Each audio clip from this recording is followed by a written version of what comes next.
Good morning, everyone. Welcome, welcome. Morning. Morning. Good afternoon from London. Yeah, afternoon in some places. Happy Monday and President's Day if you're observing. Thanks for being here. As you're joining, if you don't mind dropping in the chat your name and where you recently traveled to internationally, or if you have an upcoming trip, or if you haven't traveled internationally, where you want to go. So your name and a country.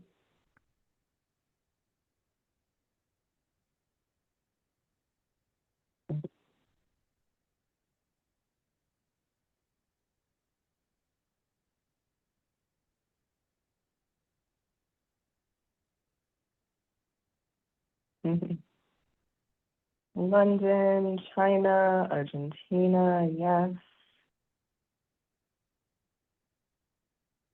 España, great.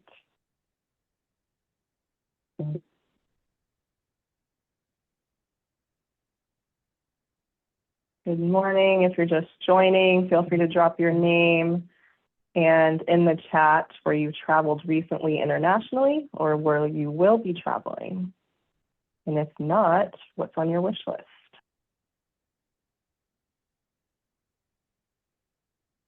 We'll just give one more minute for others to join.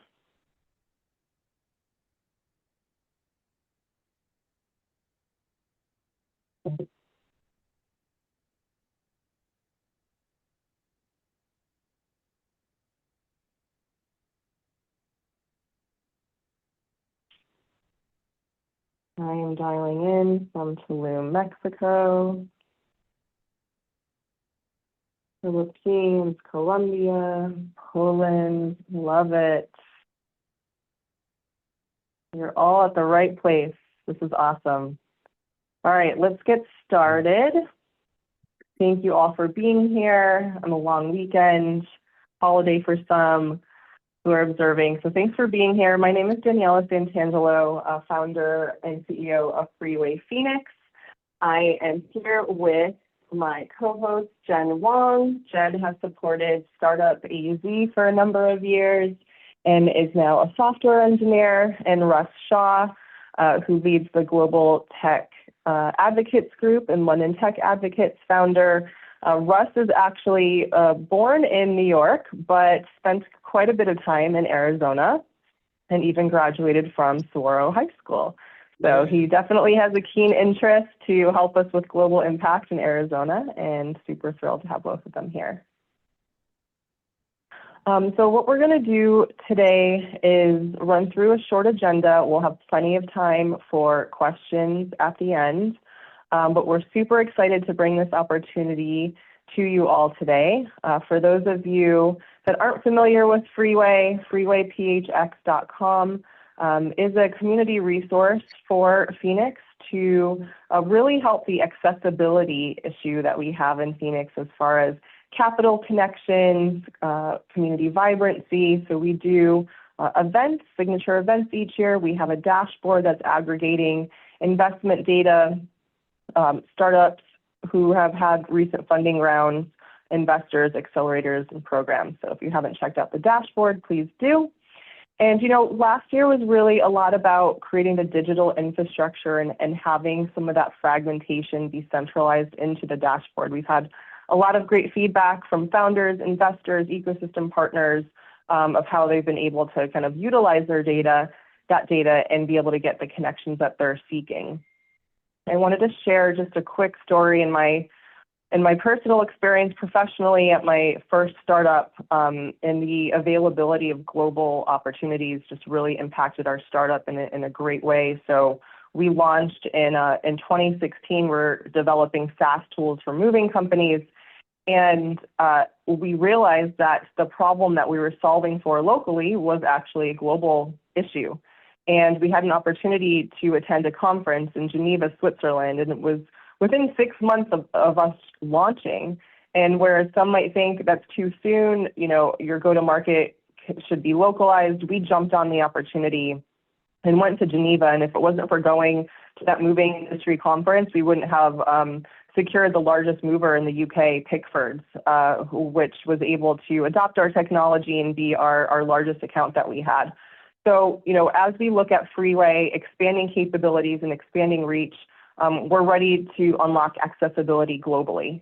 And with the help of partners like Russ and others, we're going to be able to bring those experiences to you. So today we're going to talk about why this partnership matters, what is Tech Arizona Advocates, how we're going to work together, what the Global Venture Pathfinder program is, when and what's next, how to get involved, and then we'll open it up for questions and answers at the end. So feel free to save those. If you want to drop them in the chat, feel free, and then we'll address them at the end. Jessica's going to help us moderate that. So we'll get started. All right, so Freeway Acts is really intended to be this global experiences lane for Freeway. So we want to help support early stage founders with the capital, talent, strategic partnerships globally, mentorship. I mean, there's infinite possibilities with what could be unlocked. And we really want to incorporate what we're calling, as far as the global mindset. So not only having the physical opportunities and where we can travel to, but also the mindset. As we know, as creators, innovators, builders, it's incredibly important that we continuously have that global mindset, those experiences that we can then bring back into our local communities. So if you know me, you know how much I believe in the power of community and building innovation bridges. So there's a tremendous amount of opportunity for us to tell the Phoenix story on what our pillars are and what we're known for and what we're looking to achieve, and then how we can build those bridges in other countries with strategic partners who are not only helping us from an ecosystem level, but even from an individual company level. And then also elevating just our presence in the global tech economy. We have so many great organizations in Arizona who are already doing a lot of work from a global standpoint. Freeway wants to join in as an alliance to help force multiply those results and really tell that story from a global level.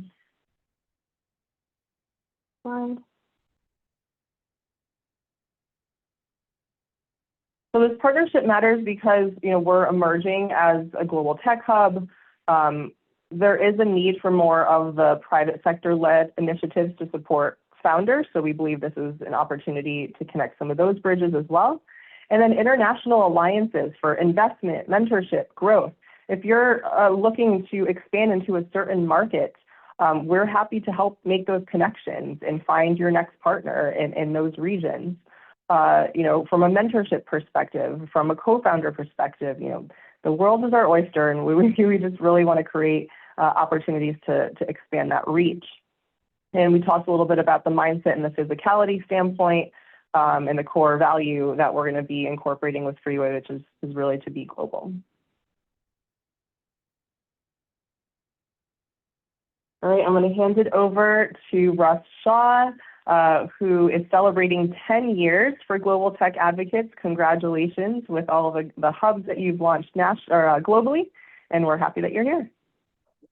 That's great. Thank you for that, Daniela. And hi, everyone. Great to have you join us. And absolutely delighted and excited that we're setting up Tech Arizona Advocates this year. I started this journey 12 years ago, setting up a group in London called Tech London Advocates. And the idea was to create an open, inclusive, diverse community of tech leaders all coming together as volunteers to promote and support startups and scale-ups. We also operate as an independent grassroots community that really tries to talk about both the challenges and opportunities that tech hubs face when speaking to media, to government, and to key stakeholders.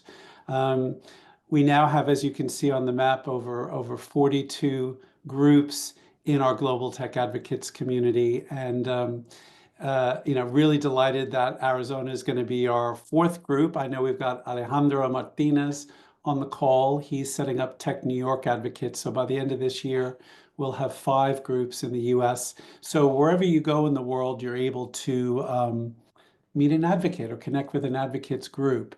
As a community, we tend to focus on 3 broad themes. The first is around talent, skills, and diversity. The second is around emerging technologies. And the third is around tech for net zero and sustainability. And we'll talk a little bit more about those. But as you can see on this next slide, some of our objectives for this year are, first, how can we demonstrate as a community that tech can fuel global economic growth? If you just look at the geopolitical landscape, from the US to the UK to the European Union to China, India, et cetera, many nations around the world are focusing on tech to drive their economic growth. Second, we want to highlight the strengths of what we call the frontier tech hubs. Obviously, the US is the largest tech ecosystem in the world. I was just doing a television program that focuses on China. China is the second largest, and the UK is the third largest, with India following pretty quickly behind all three of these tech hubs. But there's also a lot going on in many other places around the world. Last year, we launched groups in Brazil, in Turkey, in Malaysia, in Australia, in Korea. We added a sixth group in China. So we like to be able to focus on where the hubs are and what they're focusing on. And then lastly, because our heritage is from the UK, one of the things that we are focusing on, particularly with our London group this year, but with all of our groups across the UK, we have 6 groups in the UK, is really about positioning the UK as a global leader in health tech. And we have an event on the 2nd of April. Every 2 years, I host an investor showcase event where we bring the investors in our community to come talk to us about what's on their mind. And the focus on that event is going to be about the UK as a world leader in life sciences and health tech. And that's done in conjunction with our Global Tech Advocates Health Tech Group. They've done webinars about connecting hubs, health tech hubs from the US to the UK to Europe. And about a year ago, we did an event connecting European health tech hubs to the China health tech ecosystem. So that, as a high level, is a little bit about what we're focusing on this year. So next slide, please. And then we've laid out, we're on this Tech for Growth road to 2050. As Matisse, who's on the call, who's from Seven Hills, who helped put these slides together, we're kind of a quarter of the way through the century and halfway through to 2050. So how do we create that visionary pathway to 2015? How do we drive that through cross-border collaboration? How do we look at what the sector-specific impact is going to be, whether that's fintech, prop tech, quantum, semiconductors, et cetera? And then how do we look at empowering the next generation of innovators through our community? We estimate globally we have over 40,000 in Global Tech Advocates. So we reach a lot of leaders, a lot of innovators, and we want to make sure that they feel like this is a community that can truly empower the work that they're doing. And next slide. So how do we work together? I think if you think about what we're doing is we want to really make sure that we're connecting the founders that are in Arizona and also the investors with some of the global leaders. How do we look at tech mobility and creating pathways for digital nomads and founders to engage globally? And just on that point, last July, we launched a platform called GTA Launchpad, and we would encourage all of you to take a look at that. Every group in GTA has provided a submission into the global footprint page, and that enables any scaling business who wants to expand from their home market to another market overseas or into another continent to go on, learn about that destination market. Who are the advocates that they can connect with? What are the government agencies that they should know about? What are some of the top tips for going to that destination? What are the key events that you should be participating in? So all of that there is an available resource for every advocate to use. So I'd encourage all of you to go on to that, and I'll be working with Daniela and Jen to make sure that the Tech Arizona Advocates submission to Launchpad is a great one, because we want to encourage many of our startups and scale-ups from around the world to look at Arizona and Phoenix as a great place to expand to. Strategic partnerships, we're all about, sorry, before I go on to the venture Pathfinder. We want to just make sure that we're collaborating with investors, institutions, and networks, and then tech events, bringing Arizona to global tech stages like London Tech Week. And maybe Daniela, I can hand back to you and Jen. I believe you're planning to come to London Tech Week this year. Absolutely. Thanks so much, Russ. We're going to hand it over to Jen. So Jen's going to be helping to lead the local chapter of Tech Arizona Advocates. Thrilled to be working with her. And Jen, feel free to take the stage. Go to the next slide. So one of our initiatives that we are introducing with Tech Arizona Advocates and Freeway X is the Global Venture Pathfinder program. So what we want to do is put together exclusive groups from Arizona tech leaders for specialized trips around the world. We want to be able to curate programming and networking opportunities that would fit your needs. So if you're a founder who's trying to expand their business, or an investor who's like looking into the global market, or an economic developer, who wants to like bring companies to Arizona, whatever it is on a global level, like we're trying to put those groups together to go all over the world and tap into those markets. Next slide. So some of our upcoming global experiences include London Tech Week in early June, as well as other neighboring European markets in the following weeks. There's also a delegation going to Dubai in October. We're also on a mission to we're on a mission to expand Arizona's international tech presence and position Arizona as a global tech hub. So we plan on hosting local TAA meetups. And as the community grows, we want that community to be able to champion focused working groups that meet their needs. Next slide. So that first event, London Tech Week, we are currently at this point in the planning and building phase of TAA and Freeway X. But as that community grows, we want to bring those people and do a soft launch in London during London Tech Week.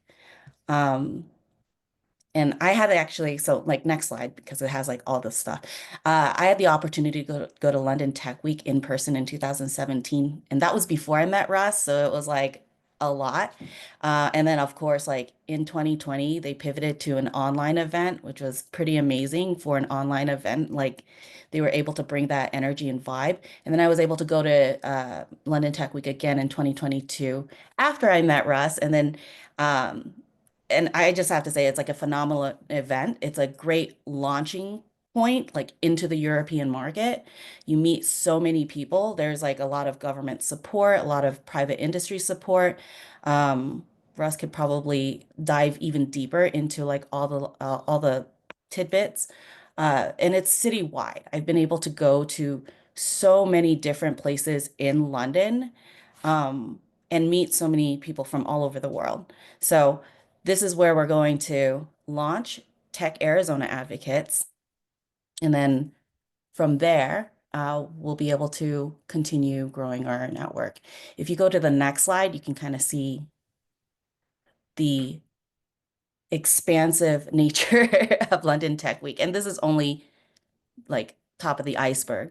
There's so many events that come alongside of it, like these little fringe events for the entire week. I actually might pass it back to Russ if you have any other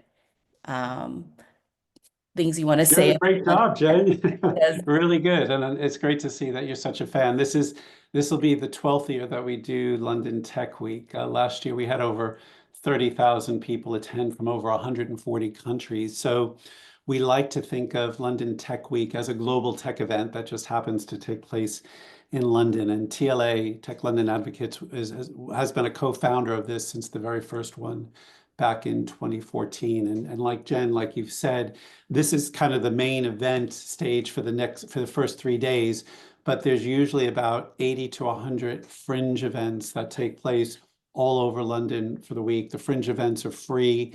Most of the events in London Tech Week are free, so you don't have to buy an exorbitant ticket.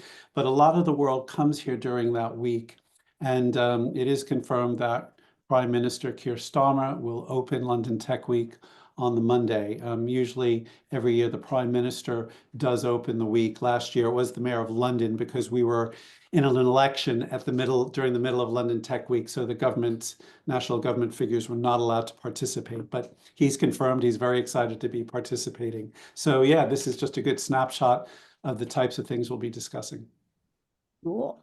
Thank you. All right. So how And do you then get just to involved? plant really Oh, quick, good. Jen, just to plant a seed for the launch in London Tech Week, we are figuring out where the activation is going to be. So we have a couple of exciting things in the works that we're talking to a couple of individuals who are already part of the advocates group on where that soft launch is going to be. Russ, I think also you had talked about potentially having a working group or having a session that is allowing Arizona to kind of talk a little bit more about the pillars that we have from a sector standpoint, from semiconductors to defense innovation. So we're, again, in the planning phase, but there will be more details on specifically the Arizona track that we're going to build out. Yeah, which is great. And one of the things that we started last year, which we'll do this year, and we'll want to give the two of you a lot of focus during it, is many of our global tech advocates leaders from all around the world come to London Tech Week. And we had the most amazing breakfast during the Wednesday of London Tech Week last year. We probably had about, I think, 40 to 50 of about our over 100 global tech advocates leaders in the same room for an event. And it was just fantastic. So a great platform for you to talk about the tech scene in Arizona to an inbuilt global audience then and there. But obviously there'll be lots of other activities for you to participate in during the week. Excited. All right, so there are several ways to get involved. If you want to be a Freeway X Global Venture Pathfinder and go on these trips, please complete the interest survey. There's a QR code. And basically what it does is it just tells us a little about yourself, what your interests are, so we might be able to curate that programming for you. Simplest thing to do, become an advocate. Join the Tech Arizona Advocates. If this is a mission that's aligned with what you are interested in, then you are a Tech Arizona Advocates. Join our LinkedIn group, and we also have a WhatsApp group. So join that. These links will be sent to you in a follow-up email. We want to grow our mentorship network. So if you want to be if you want to be a mentor or be mentored, please let us know and we will help you get connected. Participate in global events and represent Arizona as you're doing it. And then we're looking for sponsorships and activation throughout the year. So go ahead and email Daniela. Her email is founderfreeway.com. And yeah, leverage Freeway X and Tech Arizona Advocates for growth. We look forward to working with you and having you being part of our group.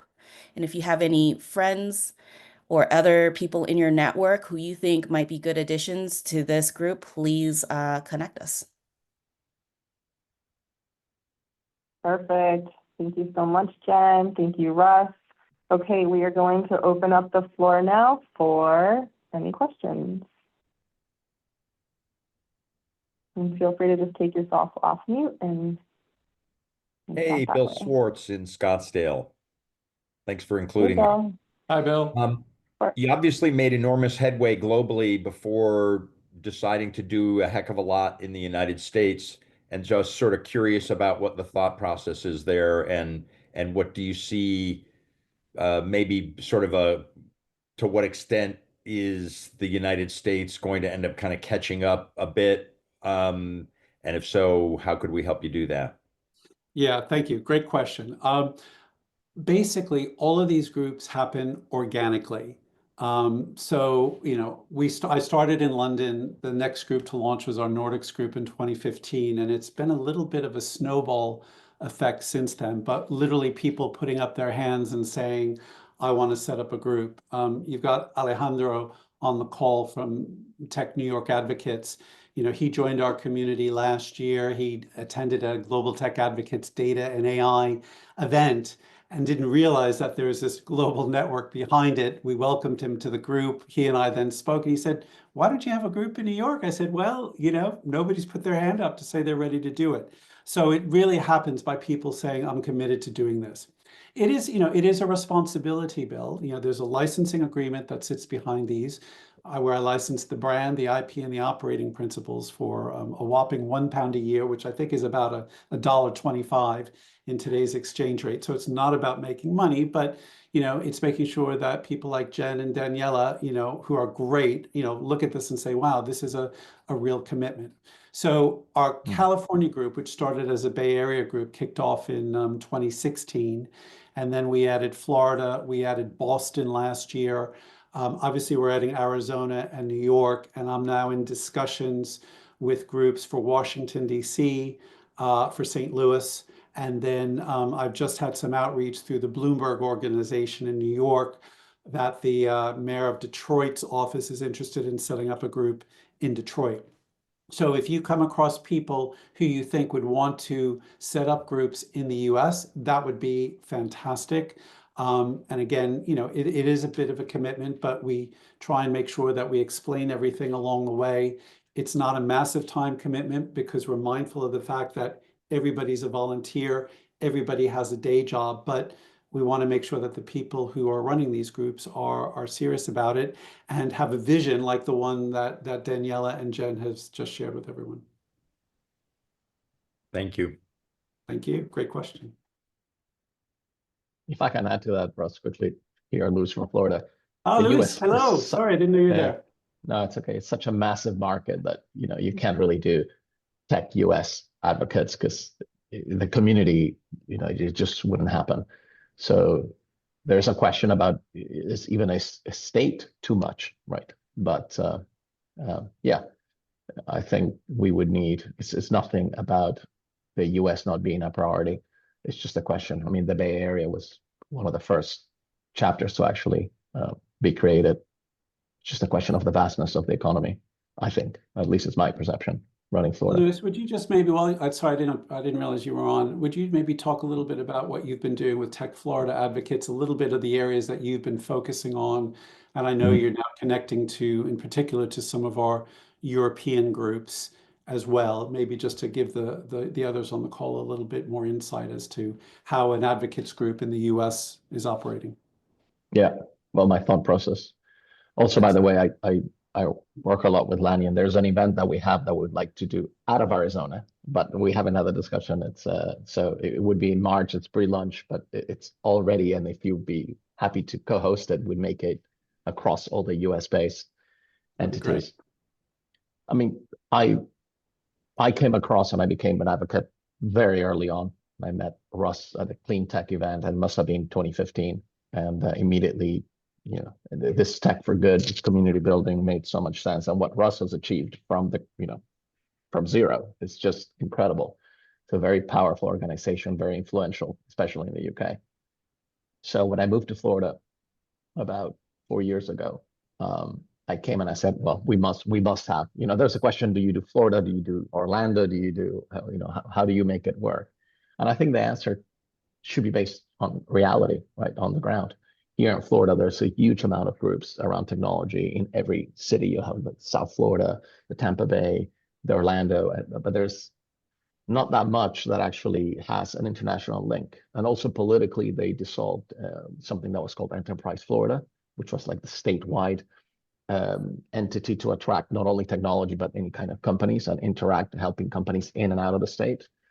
And so what made sense for us is to be across all these groups in Florida regions, right? And that didn't really have so much of an international flavor to try to build something that adds and rather than repeats something that's already there. And I think that the amazing value of the generosity and the giving nature of everybody who's an advocate is a great value to local chapters, local entrepreneurs that want to connect with the world. We try to also make it by subject matter that was relevant. So what's most relevant in your community? It could be semiconductors, it could be cybersecurity, certainly diversity, in Florida is a good one. women in tech is another thing that we actually wanted to develop here, mostly opportunistically, because some of the early advocates of tech forward advocates were super powerful women diversity leaders, women in tech. And so sometimes it is opportunistic. If you have some of the initial advocates that have a lot of strength in a particular vector, then why not bring that to the global community and generate some synergies. But that was the thinking, is where do you add value versus what do I want to do? I think and that may shift over time as well. Thank you, Luis. If I can, Russ, I wanted also to add from my perspective as a new add to the group.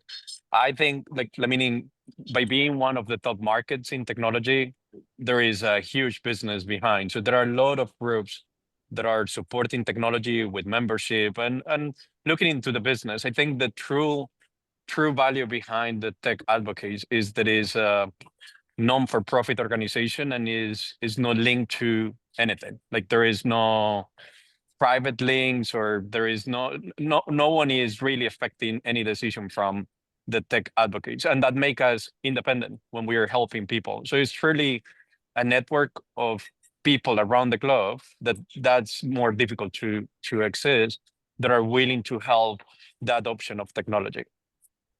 And I think that as a barrier also might be something that also delay the entrance into the US as well, because everyone is looking more as how I can make a business out of those.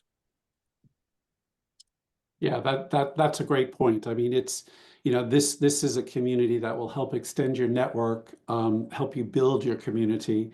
I mean, some of the people I've met over the years who wanted to do this, after they asked me about it, the second question was, well, how can I make money from it? And I said, well, I don't think you can, but you will make great connections and contacts that can help you down the line build out your network and potentially, benefit from that commercially. And we're very supportive of doing that. So great point. You make negative money. Yeah. I've made a lot of negative money from this. Yeah, I know, but it's not what you do it. Yes. Can I know we've got Michael Legg on the call, maybe just to give a little bit more of an international perspective.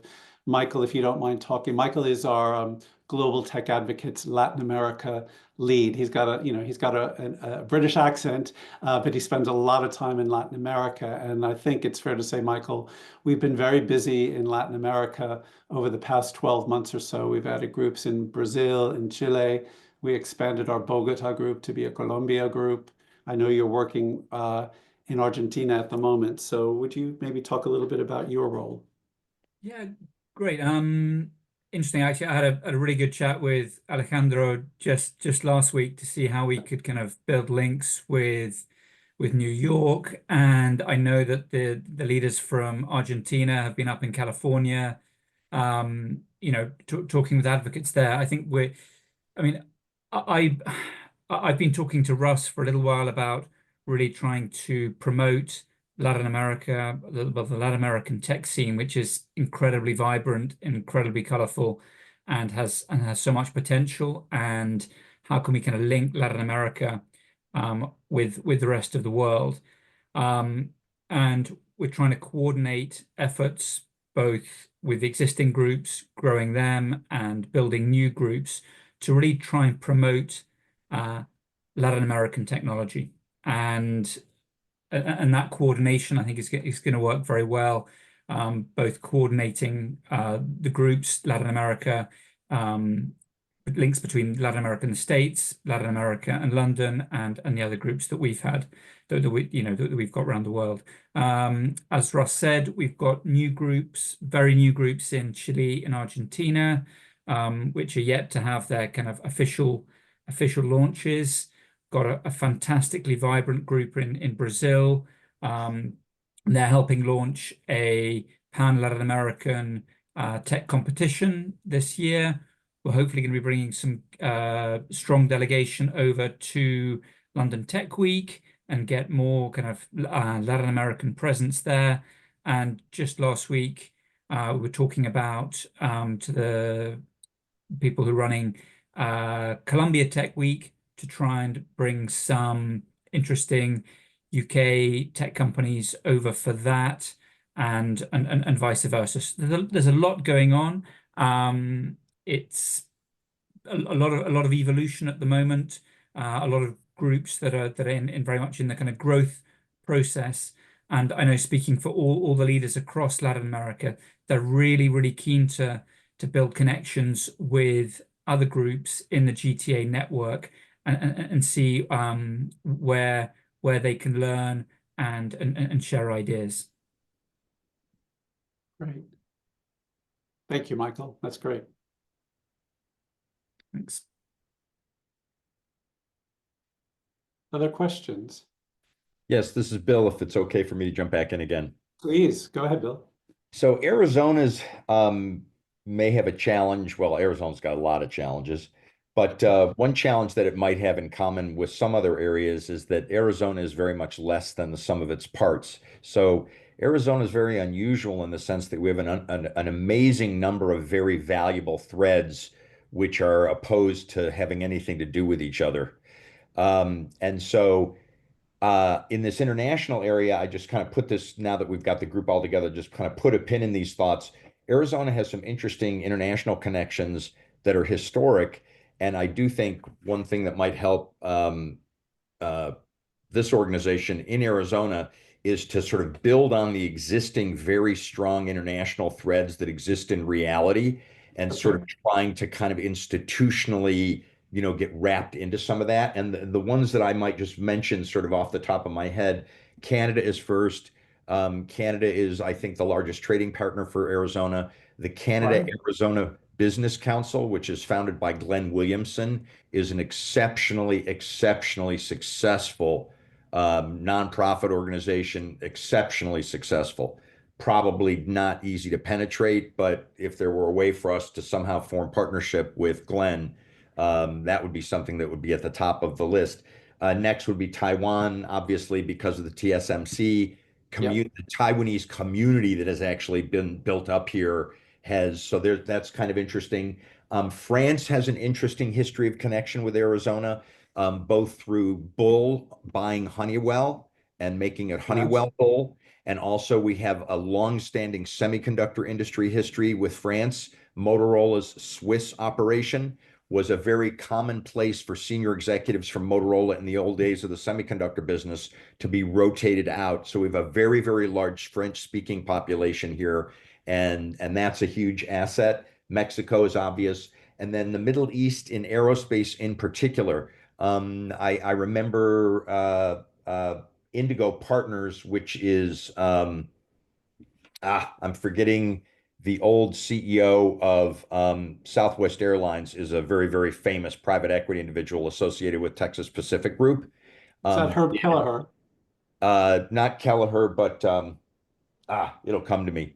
Anyway, the CEO that took America Airlines out of bankruptcy, that individual did some equity financing deal in aerospace with people in the Middle East that was a multi-billion-dollar deal. So we have a gigantic connection to Dubai and the Emirates from Arizona in the aerospace industry, which is very interesting. And a lot of these things, these are all kind of wormholes that exist without really synergizing in any way with each other. And that would be where Arizona's biggest single opportunity is to create more synergy and to try to achieve this, as great as the sum of its parts. Because again, today we're less than the sum of our parts. So I'll stop my rant. No, that's fantastic. Maybe just to try and share a bit more about each of those places. We do have a Tech Canada Advocates group. It's not very large, but the woman who runs it, KC, Karima Catherine, is based in Toronto. She's just recently launched an advanced manufacturing working group. So I don't know how we can penetrate the group that you've got there in Phoenix, but maybe if we can connect Jen and Daniela and yourself to KC, that would be great. I know KC's in touch with Lanny a fair bit about stuff that's going on in California. Taiwan, completely agree. I talked to everybody here about TSMC setting up in Phoenix, my hometown. We do have a Global Tech Advocates semiconductor working group. The gentleman who runs that, Josh Liu, is from Taiwan. And also one of our sponsors, our GTA sponsors, is NORLabs of Taiwan, the National Applied Research Laboratory of Taiwan. We're doing a lot of work helping them really get more embedded in the UK and Europe, because I think they feel, rightfully so, that the European landscape is underserved with semiconductors, and big fabs are being built in Germany and France, not in the UK, but they're also excited about what they can do to support UK startups and scale up. So there's a whole series of discussions going on with them. I've introduced them to the UK government and to the European Union leaders responsible for semiconductors. France, we've got a small group in France, although probably the most vibrant part of our Tech France advocates is our Global Tech Advocates Black Women in Tech has a very vibrant chapter in France. I was at their launch event a couple of years ago. It was fantastic. So we obviously do a lot of work on diversity and inclusion. And so that's certainly a component of what we have there. And then Dubai, UAE, we have a Tech UAE advocates group. We're just going through a little bit of a leadership change at the moment. The gentleman who is running the group, his scale up has just grown so quickly that he's had to say, I need to step back in the next 2 to 3 months. So I've had discussions with 2 leaders in Dubai, but we're also talking to Hub 71 in Abu Dhabi, and to kind of say to them, look, we'd love to bring them much closer to what we're doing in Tech UAE advocates. I know that Jen and Daniela showed GITEX in Dubai as a key event in October. We've been involved with that event for the past 3 years. GITEX is really expanding their footprint beyond Dubai into Europe, into Southeast Asia.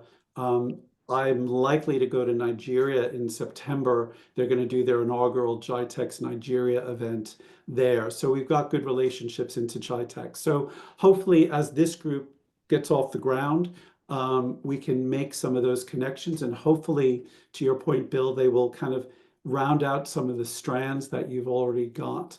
I did have an opportunity when she was over here 3 years ago for COP26. I met Mayor Gallego and had a chat with her about who we are. This was obviously pre-Tech Arizona Advocates.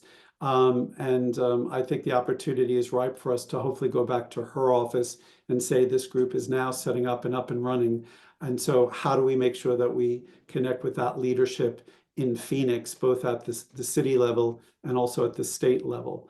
And then I know we've got a question from Trey while I'm talking about public sector.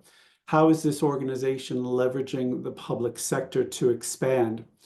We do so probably indirectly. The focus of this group is largely private sector driven. We do not take any funding from the public sector, except for maybe the occasional discrete project that some of our groups are working on. So we kind of want to do that to make sure that we are independent from the public sector. But that's not to say that we don't work and collaborate with them. We do a lot here in the UK. I've actually do some work with the US Department of Commerce. I try and get back to the Select USA Investment Summit every couple of years. I had the honor of meeting Secretary Gina Raimondo when she was the Secretary of State for Commerce. We have great connections into the Singapore EDB, in Dubai, the Digital Chamber of Commerce and World Trade Center, Japan, their JETRO organization. So India, the High Commission of India. So we've got good relationships into many governments. More to say, this is who we are, this is what we're doing. If they want to work with us or talk to us about who we are and what we're doing, we're really happy to do that. But that's probably as far as we go, because we want to be independent from government. So if we disagree with where governments are going or what they're doing, we don't feel like we're limited in our voice to say so. And maybe if I can give one example, I know I'm going on a bit, but 2 years ago, here in the UK, we felt that our government was not doing enough to support the UK semiconductor sector. We were watching the US CHIPS Act being implemented and all the investment going into Phoenix. The EU approved a 50 billion euro funding initiative. We've seen Made in India, Made in China initiatives underway, and the UK was behind the curve. So we, GTA, with many voices from the semiconductor sector, sent an open letter to then Prime Minister Rishi Sunak in a very nice way saying, where's the UK semiconductor strategy? The MP responsible for tech and innovation got in touch with me a few weeks later. 2 months after that, the UK semiconductor strategy was launched. 3 months after that, the Semiconductor Advisory Panel for the UK was introduced. And last year, with our pushing and nudging, they announced their support for a National Semiconductor Institute. So we didn't agree with the UK and where they were 2 years ago, but now we work very closely together. And I think they see us as a valuable voice and convener as they try and really make sure that the UK has a vibrant chip sector. So I just wanted to give those as some examples for you, Trey, so that you had that background.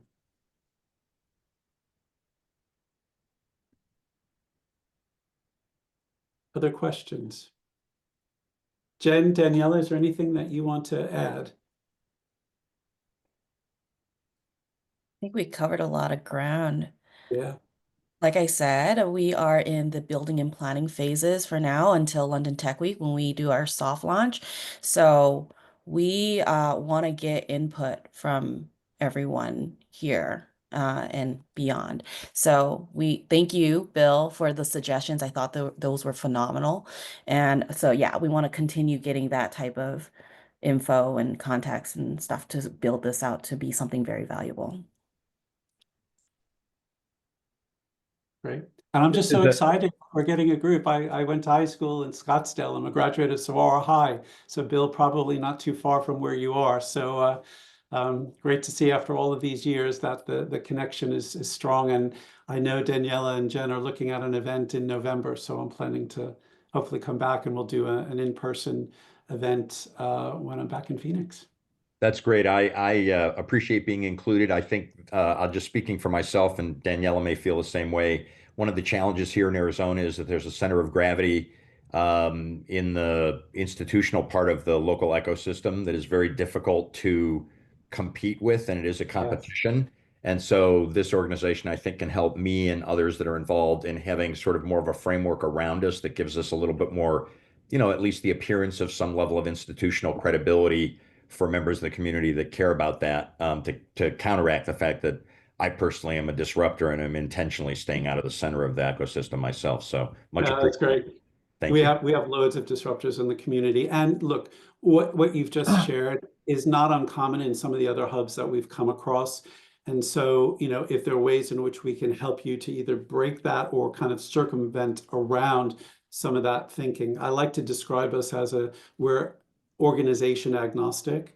We'll work with any organization, and we work with loads of organizations in many different tech hubs around the world, because I think sometimes when we set up, people don't quite get us, or they might see us as a threat. And I always say, look, we complement what's already in the ecosystem. I know I've been trading messages with Alejandro about him getting started in New York. There are great organizations in New York. I don't think we've quite seen any that are either fully volunteer-led the way we are, or one that has such great connections into a global network. I mean, there are great organizations out there like Endeavor, who I think do fabulous work, but I know for organizations like Endeavor, there's also a price tag for being a member, as there are in many other organizations in different markets. So being able to join our community for free and getting this access, I hope is a differentiator that benefits you and many others in our community.